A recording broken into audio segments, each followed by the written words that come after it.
Complex News. I'm Aiden Galicetti, and today I'm in conversation with none other than John Cena, the Renaissance man himself, 16-time WWE World Champion, New York Times bestselling author, SNL host, U.S. Billboard Platinum chart topper, blockbuster actor, notably for the upcoming Fast and Furious installment, none other than Fast and Furious 9. John, so grateful to be speaking with you today, and I'm excited to get to know you a little bit more. How are you feeling? Overwhelmed after an introduction like that. You want to come on the road to be my hype man? That was fantastic. Well done.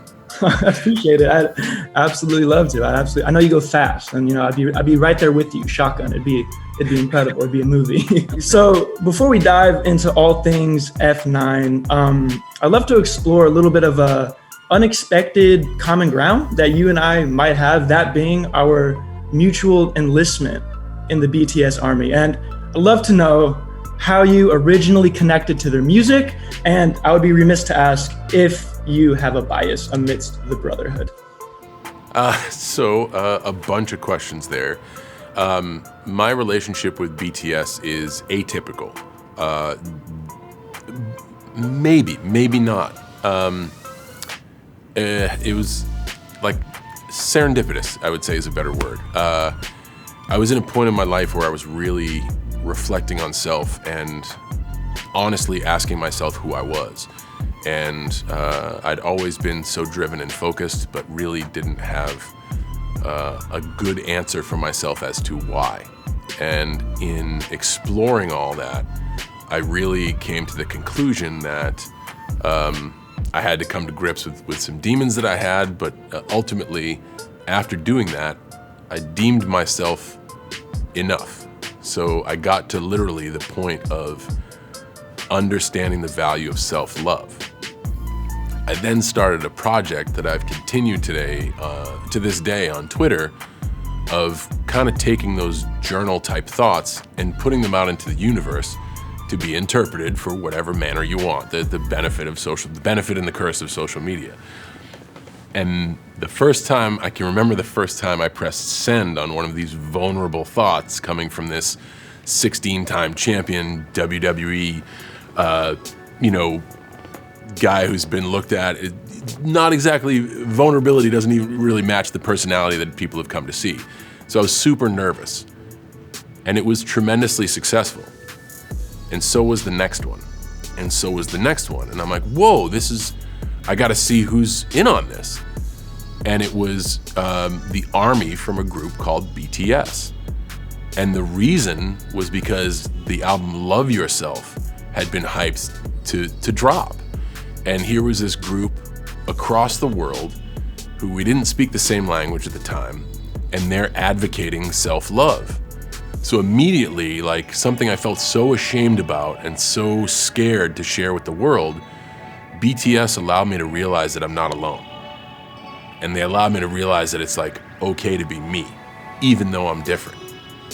And that was kind of the start of the connection between BTS, but more importantly, the connection with the Army. Like, I've done this Twitter project for years now, and it's actually been the byproduct. I've had 2 published books about this project, and it is because of the BTS Army that the project exists. And BTS's endorsement of like, yo, John's a cool guy. And so with the comments on social media, I had to dive into the music. And in diving into the music, it's extremely catchy, it's poppy, it's good, but there's also some tracks with some like good boom bap beats, and like there are some really gifted MCs. So that's what I could kind of attach to. My bias to those guys with a little bit more of the lyrical side rather than the vocal side. So that is what it is. But I'm forever grateful to BTS and the Army, because they don't realize this. And I think a lot of fans are like, yo, they were there for me when. This group was there for me when I took a brave step that could have easily been turned the wrong way with cyberbullying and all the negativity on social media. That one message or that small series of messages could have put me right back into like a shame shell. And I'm like, okay, I'm never facing my problems and myself again. but BTS allowed me to do that. I'm sure that that's so much more than you needed or wanted, but that's kind of my origin story with BTS and the Army, and I'm forever grateful, and I'll never not be ashamed to tell that story.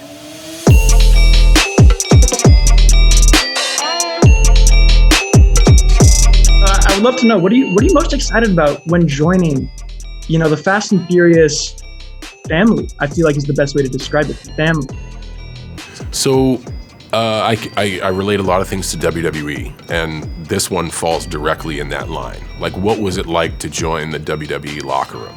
WWE is already a global phenomenon, with or without John Cena, and that's proven before I got there, and certainly now that I'm not there anymore and they're still thriving. They don't need me, but it's such an honor and a privilege to walk in that locker room and be able to go out and perform. Fast, for me, my story in Fast is the same way. Fast doesn't need me. They don't. They have a globally successful multi-billion-dollar franchise filled with so much star power and so much action, excitement, and drama, and resource and studio support. They don't need me. But man, what a gift and an opportunity it is to be able to walk in that locker room, so to speak, metaphorically, and then go out and perform. So the opportunity isn't lost on me. And I also understand the scope of the opportunity. Hey, we're giving you an invite to be part of something special. Please treat it as such. I did so with my tenure in the WWE, which is still not over yet, but I really applied the same principle to this opportunity. Let's talk a little bit about The Rock. The Rock has an undismissible presence at the box office with this movie, of course, and also Suicide Squad coming around later in the summer. And I'm curious, is there a day where we see a box office version of WrestleMania 28? Twice in a lifetime, Cena, The Rock in the same location. So, as somebody who enjoys entertainment, I think you just setting that stage, I'm immediately intrigued. I feel as if that would be entertaining. There's a lot more than my opinion that's going to have to work to line those to connect those dots. But I think it would be entertaining. So I'm in. but we'll see. I know, like, nowadays we are truly in a wonderful surge of entertainment. There's a lot of content out there. There's content consistently being made. My point is, people are busy. And then you take someone like Dwayne, who is in his own universe. He is so busy, and with such quality projects, it would take a lot of the stars lining up, and it may be to the point of it's too complex. I don't know, but man, it sounds entertaining. It does, and if it's just a cosign that we can get from you, we'll take it. You know what I mean? Who knows what the future holds, what's on the horizon, and I won't be preventing that. I completely respect Dwayne as a human being. I think he's professionally gifted, and I think what he has done from $7 to where he is now, and that's not just a testament to his financial success. It's a testament to his success to him as a human being. I think is a wonderful story.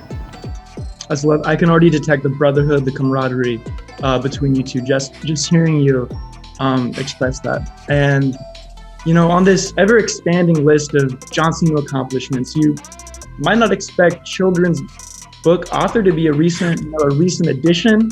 And again, it sort of touches on these things that we're speaking on, which are, tangential, incredibly relevant, but maybe unexpected versions of yourself or creative outlets that you found. And how come, out of all the creative outlets at your disposal, children's book literature, children's book writing was one that you chose? What inspired you to write a children's book?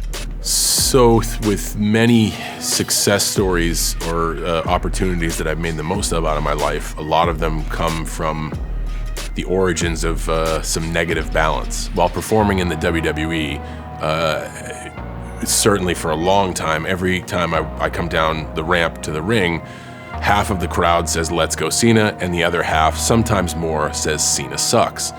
And I carried with me a heavy burden and stereotype that only families and children like John Cena Grown adults don't. And I kind of, with this, leaned into that perception. As my WWE career became less active, I still wanted to send the same message on my values and my stance on life to an audience that I thought related to me. So I took a negative of what older, predominantly males, were active on social media with, saying like, we think you suck, your only audience is kids. And being like, okay, I like the message I send, and if kids are the ones who listen, I want to go back to being a kid and write a children's book.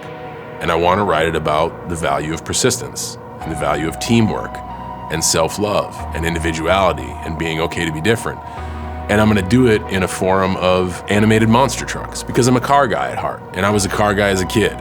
And hopefully all those things, children who know the name John Cena and look at cool animation and read these entertaining stories, maybe they'll take away some life wisdom, and maybe not. But like that, it really started out of an adult audience saying Cena sucks is how I became a child author.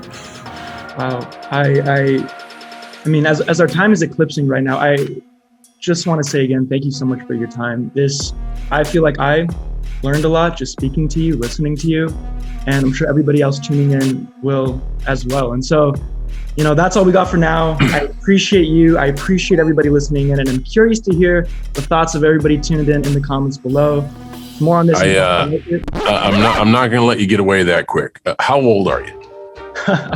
Let's see. I was born in 97. I turned 24 2 weeks ago. You turned 24 2 weeks ago. First of all, happy belated birthday. Second, the reason that I ask is you present yourself extremely well. You seem to possess wisdom far beyond your years. And you actually listen, which is one of the most rare traits I've ever found in human beings, and I've met a lot of folks. You are destined to do whatever you choose the path to be. It's a pleasure to talk to you today. I do a ton of these. This one was extra special. I really do appreciate it. I just at a loss for words. I'm so humbled by this experience and this opportunity. And man, hey, take the win. You're very welcome. Thank you. I needed to say that. You're a journalistic anomaly. And that says a lot about you as a human being. So thank you very much.